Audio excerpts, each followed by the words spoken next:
अमोलरामपुर block काणीगुमा ग्राम पंचायत लाठियागुड़ा ग्राम विजु पक्का घर और प्रधानमंत्री आवास योजना रे सामिल होइथिबा हिताधिकारी को सचेतन कराउछंती जिला प्रशासन और ब्लॉक प्रशासन।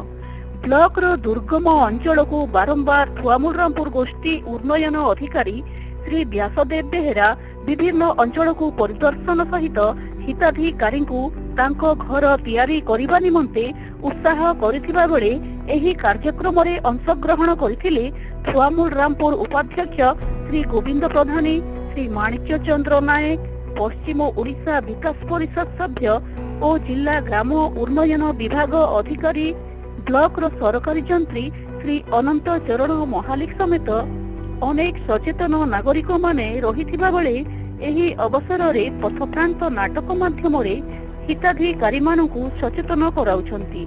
सरकारी योजना रे अनेक हिताधिकारी को शामिल करी घर गुड़िक को संपूर्ण करिबा प्रयास जारी करथिबा जणा पड़िछि। अमोलरामपुर रो कलाहांडी टीवी।